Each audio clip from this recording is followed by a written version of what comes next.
خاوتي خواتاتي اهلا وسهلا مرحبا بكم يا جماعة الخير أزول في اللون والسلام عليكم. J'espère que vous allez bien, j'espère que vous vous portez bien en cette journée du 2 novembre 2023 et j'espère que vous avez bien célébré le 1er novembre hier. Malheureusement, nos célébrations chez nous en Algérie sont assez sinistres et ne sont pas à la hauteur de la gloire de notre histoire pour une raison simple. Quand nous avons un présent sinistre et sombre, on ne peut pas célébrer la gloire du passé. Mais la belle est qu'un jour, les dirigeants de notre pays vont le comprendre. J'ai une émission droit au but. Etc. On va expliquer droit au but pourquoi l'Algérie ne va jamais se développer tant que le régime qui la gouverne, tant que les dirigeants qui la gouvernent ne changent pas de leurs priorités et ne changent pas leurs pratiques. Tant qu'il n'y a pas des changements radicaux au niveau des priorités et des pratiques du système, l'Algérie ne va pas se développer. Le développement d'un pays, c'est quoi?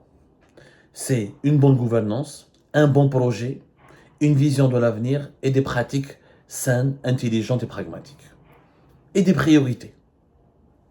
Les 5 principes. Pour avoir un projet, il faut avoir des priorités. Pour avoir une vision de l'avenir, il faut bien déterminer ses priorités. Il faut avoir des pratiques de gestion qui sont saines et qui sont pragmatiques. En Algérie, en ce moment, on a la situation. Il n'y a pas moi qui le dis, des rapports étrangers le disent, expliquent, etc. L'Algérie, officiellement, les dirigeants algériens disent qu'on veut développer notre pays, on veut plus importer, on veut avoir une production nationale pour ne pas dépendre de l'étranger. Sauf que la rareté, encore une fois, pour pouvoir produire, il faut avoir des intrants. Pour la produire.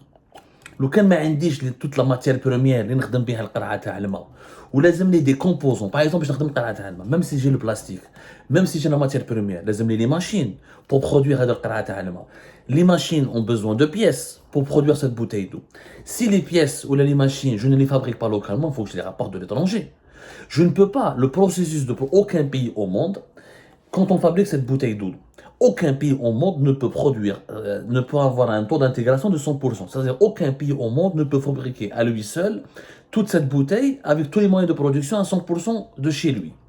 Il y a toujours une machine, une pièce, une matière première, l'origine de l'emballage qu'on doit importer depuis l'étranger. On appelle ça les intrants.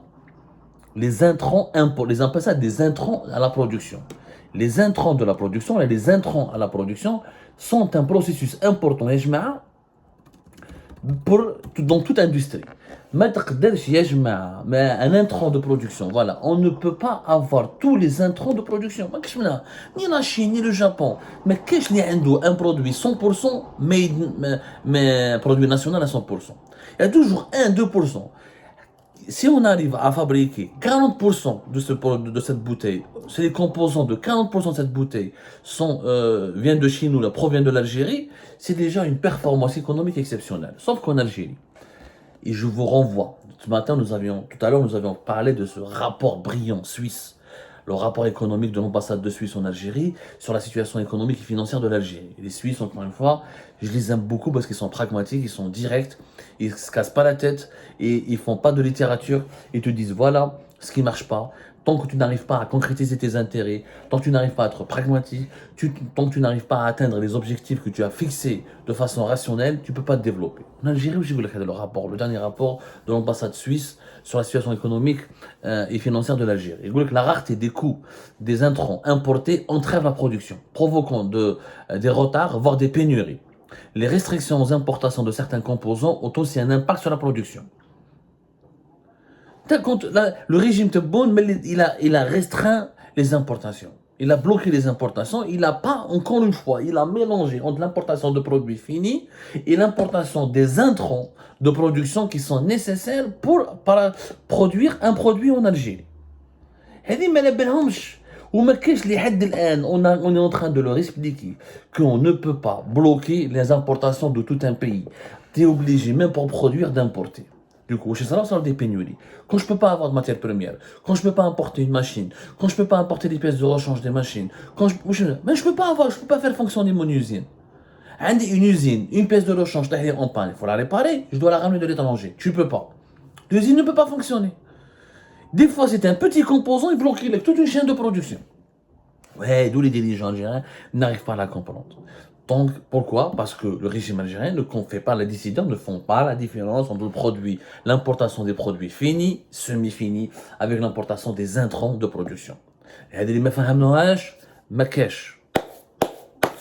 On ne peut pas développer le pays. Premier problème. Deuxième problème, le climat économique. Pour développer un pays, c'est un climat politique, une stabilité politique, mais aussi une stabilité économique. C'est-à-dire que les importateurs ou les investisseurs étrangers peuvent venir faire injecter leur argent, créer des partenariats avec les entreprises nationales, participer au développement du pays. Aucun pays ne s'est développé sans investisseurs étrangers. Ni la Chine, ni la Corée du Sud, ni le Japon. Si les Occidentaux n'avaient pas investi dans ces pays-là, il n'y aurait pas eu, ces pays-là ne seraient jamais devenus des puissances. Un investisseur ramène de l'argent, il ramène son savoir-faire et des fois il ramène sa technologie. Or en Algérie, et le dernier rapport économique de l'ambassade de Suisse en Algérie, il explique très bien, le climat des affaires est très mauvais. L'Algérie est classée dans l'Economist Intelligence Unit, dans son rapport sur le business environnement, le classement 2020-2024, elle est classée 76e sur 92 avec une note de 4,47 sur 10. Donc, nous avons une très mauvaise note. On est classé parmi les 10 mauvais pays concernant le climat d'affaires.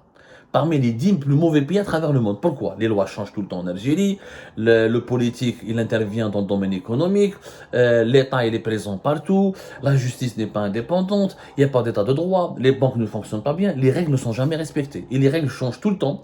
Chaque année, on change des lois, on est radical et quand on établit des lois, elles ne sont jamais bien respectées parce que les institutions de l'État qui sont censées faire respecter ces lois, elles sont défaillantes. La corruption, le ma'rifa, le copinage, l'État qui privilégie, il fait dans la concurrence déloyale, il privilégie toujours les entreprises publiques.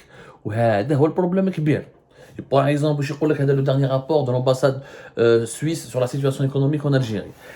L'ambassade de Suisse à Alger, je le dis bien, c'est pas un rapport qui a été établi par des experts qui connaissent pas l'Algérie. C'est-à-dire l'ambassade de Suisse à Alger, ils ont un service économique qui connaît les réalités algériennes, ils vivent en Algérie, ils travaillent avec les autorités algériennes, ils collaborent avec les entreprises algériennes, ils ont compris, donc ils sont à même de comprendre les problèmes, ils sont confrontés aux problèmes économiques du pays. Le partenariat entre le privé et le public reste peu nombreux et souvent cantonné au financement privé de projets d'infrastructures nationaux.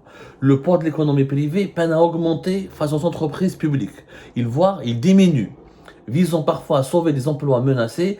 Des nationalisations ciblées ont permis à l'État de reprendre pied dans des entreprises stratégiques qui avaient été totalement privatisées entre 2014 et 2019.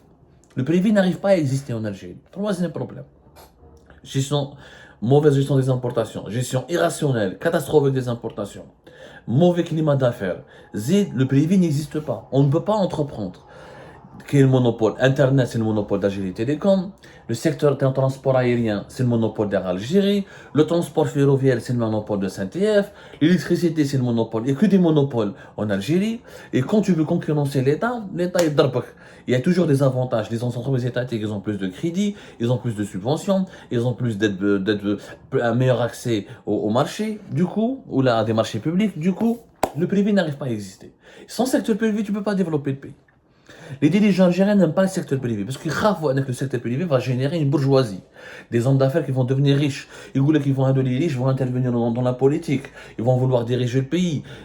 C'est le syndrome des oligarques. On mélange un oligarque et un homme d'affaires, un opérateur économique privé. Ils ont peur de l'embourgeoisement, ils ont peur de la naissance d'une classe privée qui va demander à accéder au pouvoir et qui va empêcher les militaires ou les castes, les dirigeants religieux, militaires et les classes politiques classiques, la caste politique civile classique de continuer à monopoliser le pouvoir en Algérie. Quatrième problème, c'est l'informel. En Algérie, on estime qu'il y a jusqu'à 90 milliards de dollars qui circulent dans l'informel. Or, pour les régimes algériens, ont toujours échoué à lutter contre l'informel. Pourquoi? Parce que nous n'avons pas une économie structurée, nous n'avons pas des services fiscaux qui sont bien structurés, nous n'avons pas une sécurité sociale qui est bien structurée, nous n'avons pas des banques qui sont... Là, je vais mettre mon argent dans une banque en Algérie. Les banques en Algérie, catastrophe, c'est des banques étatiques. Mais mon argent peut disparaître. Des fois, il y a des crises du cash.